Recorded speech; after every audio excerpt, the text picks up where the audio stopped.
The US military has said it'll begin blockading all maritime traffic entering and leaving Iranian ports. We have a lot of people, as you know, at 10 o'clock tomorrow, we have a blockade going into effect. ዓለም በጉጉት ሲጠብቀው የነበረውና 21 ሰዓታትን የፈጀው የኢስላማባዱ የአሜሪካና ኢራን ድርድር ፍሬ አልባ መሆን ተከትሎም በመካከለኛው ምስራቅ ዳግም ውጥረት የነገሰ ሲሆን የሁለት ሳምንታቱ የተኩስ አቁም ስምምነት ይፈርሳል የሚለው ስጋትም አንዣቧል። የአሜሪካው ፕሬዝዳንት ዶናልድ ትራምፕ የሆርሙዝ ሰርጥን በኃይል ለመቆጣጠር እንዳሰቡ የሚያሳብቅ ንግግር ያደረጉ ሲሆን በሆርሙዝ በኩል የሚያልፍ ማንኛውንም የኢራን መርከብ እንዘጋለን ብለዋል። ኢራንም ሆርሙዝን በድሮን እየጠበቀች ሲሆን ምላሹ ከባድ ነው ብላለች። ሰላም ጤና ይስጥልን የተከበራችሁና የተወደዳችሁ የሰሞነኛ ቤተሰቦች እንደምን አላችሁ?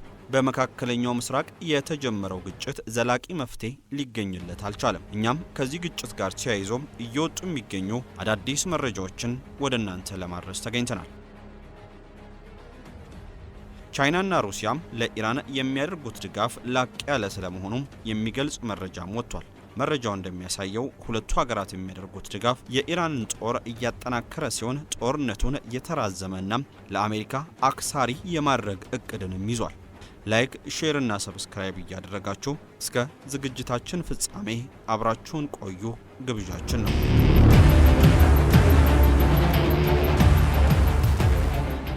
በካሬ 84,000 ብር እስከ በዓል ብቻ በኢትዮጵያ የመጀመሪያ ባለ 5 ኮከብ ኮምፓውንድ አፓርትመንት ቤቶችን በመሃል ሲኤምሲ አፍሪካ ኮንቬንሽን ሴንተር ፊት ለፊት እያስገነባን እንገኛለን። ባለ 1 መኝታ 600,000 ብር ቅድመ ክፍያ፣ ባለ 2 መኝታ 900,000 ብር ቅድመ ክፍያ እንዲሁም ባለ 3 መኝታ 1.1 ሚሊዮን ብር ቅድመ ክፍያ ጀምሮ ቀሪውን ያለምንም ጭማሪ በ10 ዙር መክፈል ይችላሉ።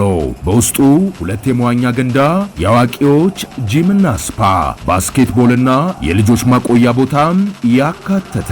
ለበለጠ መረጃና ለሳይት ጉብኝት ከታች በምናስቀምጠው ስልክ ይደውሉ። አሜሪካም የኢራንን ወደቦች ልታጥር ነው። ኢራን ከባድ አጸፋ እመልሳለሁ አለች። አሜሪካ በኢራን የባህር ወደቦች ላይ ያነጣጠረም ወታደራዊ ከበባ እንደምትጀምር ይፋ አድርጋለች። ይህ ውሳኔ የተላለፈው በፓኪስታን ኢስላማባድ ሲካሄድ የነበረው የሰላም ንግግር ያለ ስምምነት መጠናቀቁን ተከትሎ ነው።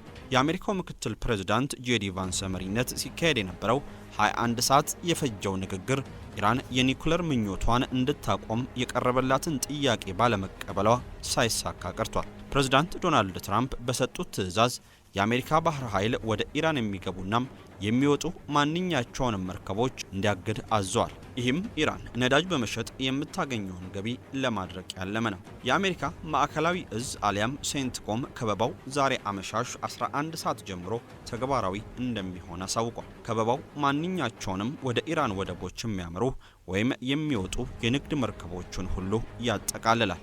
አሜሪካ ወደ ኢራን ወደቦች የሚጓዙ መርከቦች በሆርሙዝ ወሽመጥ በኩል በነጻነት እንዲያልፉ ቢፈቅዱም ኢራን ግን ማንኛውንም ወታደራዊ መርከብ ወደ ወሽመጡ ቢጠጋ እንደ ተኩስ አቁም ስምምነት ጥሰት በመቁጠር ከባድ እርምጃ እንደሚወሰድ አስጠንቅቃለች።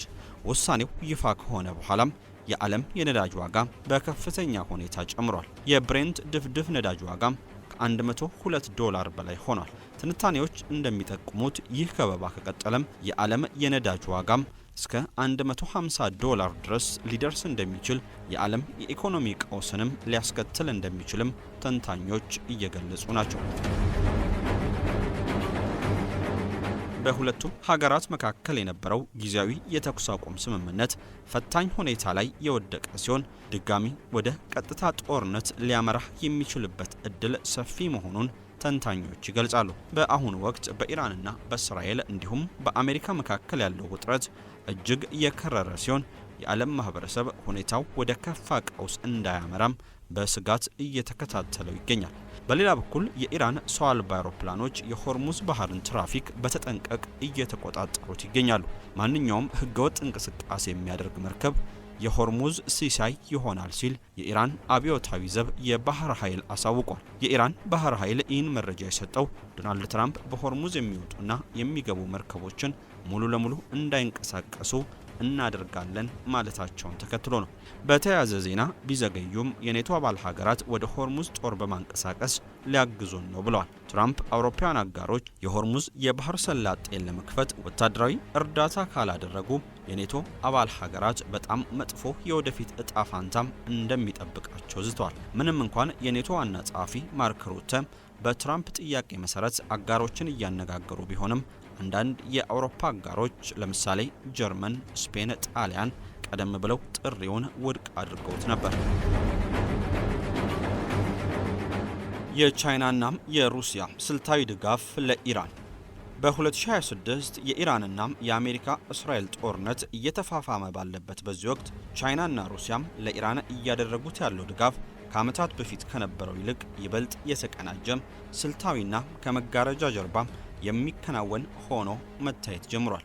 ይህ ድጋፍ ጦርነቱን በቀጥታ ከመቀላቀል ይልቅ ኢራን የአሜሪካን ወታደራዊ አቅም እንድታዳክምና ጦርነቱ እንዲራዘም የሚያስችል የቴክኖሎጂ የስለላና የሎጂስቲክ ድጋፍ ነው።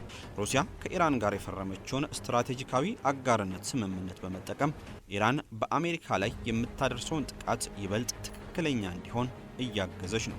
ሩሲያ የአሜሪካ ጦር መርከቦችና አውሮፕላኖች በመካከለኛው ምስራቅ ያላቸውን አቀማመጥ የሚያሳዩ የሳተላይት ምስሎችን ለኢራን እያጋራች ነው። ይህ መረጃም የኢራን አብዮታዊ ዘብ IRGC ኢላማዎችን በተሻለ ሁኔታ እንዲመታ ይረዳዋል። ቀደም ሲል ኢራን ለሩሲያ ድሮን ስታቀርብ የነበረ ቢሆንም ላይ ሩሲያ የቴክኖሎጂ ዕውቀቷን ለኢራን በማጋራት የኢራን ድሮኖችና ሚሳኤሎች የአሜሪካን የአየር መከላከያ ስርዓት ጥሰው እንዲያልፉ እያደረገች ነው።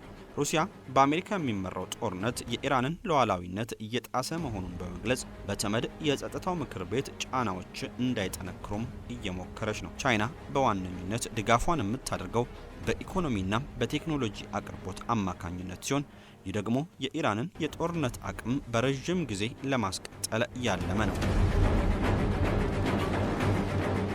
ቻይና የቢዲዩ ናቪጌሽን ሳተላይት ሲስተሟን ለኢራን በማቅረብ የኢራን ሚሳኤሎችና ድሮኖች ኢላማቸውን የመምታት ትክክለኛነት ወይም ታርጌቲንግ አኩሬሲ በከፍተኛ ሁኔታ እንዲጨምር አድርጋለች።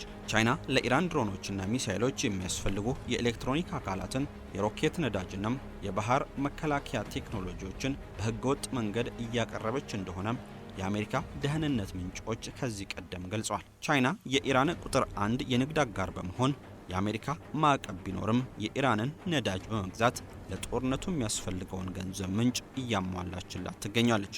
ቻይናና ሩሲያም ኢራንን በመደገፍ የአሜሪካንን ወታደራዊ ኃይል በመካከለኛው ምስራቅ በመጥለፍና በማዳከም በሌላኛው ዓለም በተለይም ዩክሬንና ታይዋን ያላቸውን አቋም ለማጠናከር ይፈልጋሉ። በሆርሙዝ ሰርጥ የሚፈጠረው ውጥረት የነዳጅ ዋጋ እንዲጨምር ያደርጋል። ይህ ደግሞ የሩሲያን የነዳጅ ገቢ ይጨምራል። የምዕራባውያንን ኢኮኖሚ ደግሞ እያዳከመው ይሄዳል። አሜሪካ በዓለም ላይ ካላት የበላይነት ይልቅ የሁለትዮሽ ድርድርና የባለብዙ ወገን ዲፕሎማሲ ጠቃሚ መሆኑን ለማሳየት ጦርነቱ ለአሜሪካ ውድ እንዲሆን እያደረጉ ነው። አሁን ላይ ቻይናና ሩሲያ ለኢራን እያደረጉ ያሉት ድጋፍ ያለ ቀጥተኛ ወታደራዊ ተሳትፎ የሚደረግ ጥንካሬም አሊያም ነን ኬኔቲክ ሰፖርት ነው። ይህ ስልት ኢራን አሜሪካን በረጅም ጊዜ እንድትጋፈጥ የሚያስችሏትን ወሳኝ ግብዓቶች፣ የስለላም የቴክኖሎጂናም ነዳጅ በማቅረብ ጦርነቱ የአሜሪካንና የእስራኤልን ሀብት እንዲያባክንም እያደረገው ይገኛል። አዲስ የጦርነት ስልት፣ የእስራኤል ብረት ለበሶች እየወደሙ ነው። በሊባኖስና በእስራኤል ድንበር አካባቢ እየተካሄደ ባለው ውጊያም ሄዝቦላ በእስራኤል ብረት ለበስ ተሽከርካሪዎች፣ ታንኮችና የታጠቁ መኪኖች ላይ እያደረሰ ያለው የድሮን ጥቃት አዲስና አደገኛ ምዕራፍ ላይ መድረሱ ተዘግቧል። በተለይም የፊልድ ቪው ድሮኖች አጠቃቀም የእስራኤልን ሜርካቫ ታንኮችና ናማር የታጠቁ ተሽከርካሪዎችን በከፍተኛ ሁኔታ እየተፈታተነ ይገኛል። ሄዝቦላ የሚጠቀምባቸው ድሮኖች ከዚህ ቀደም ከነበሩት በተለየ መልኩ እጅግ የረቀቁና የራዳር መከላከያዎችን የሚጥሱ ሆነው ተገኝቷል።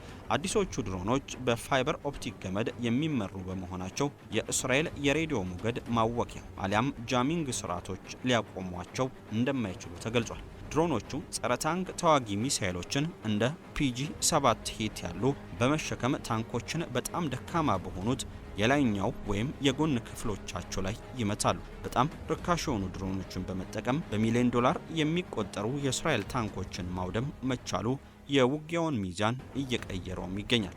በመጋቢት ወር መጨረሻና በሚያዝያ ወር መጀመሪያ ላይ ሄዝቦላ በፈጸመው ድንገተኛ ጥቃት ከ20 በላይ ሜርካቫ ታንኮች መውደማቸው ተነግሯል። በቅርቡ ተደርሶ የነበረው የተኩስ አቁም ስምምነት መጣሱን ተከትሎ ሄዝቦላ በደቡብ ሊባኖስ በሚንቀሳቀሱ የእስራኤል ወታደራዊ ተሽከርካሪዎች ላይ ጥቃቱን አጠናክሮ ቀጥሏል። ሄዝቦላ ድሮኖቹ ታንኮችን ሲያወድሙ የሚያሳዩ ከፍተኛ ጥራት ያላቸውን ቪዲዮዎች መልቀቁ በጦር ሜዳ ላይ ያለውን የስነ ልቦና የበላይነት ለመያዝ እየረዳው ነው። በአጠቃላይ ይህ የድሮን ጥቃት የእስራኤል ጦር በምድር የሚያደርገውን እንቅስቃሴ እንዲገታም ወይም ጥንቃቄ እንዲያደርግ እያስገደደው ሲሆን ጦርነቱ መልኩን ወደ ድሮንናም የታንክ ፍልሚያ እንዲቀየርም አድርጎታል። የእስራኤል አየር ኃይል የበላይነት ቢኖረውም እነዚህ ትንንሽ ድሮኖች ከመሬት ተደብቀው ስለሚነሱ ለመቆጣጠር አስቸጋሪ እየሆነባቸው መጥቷል።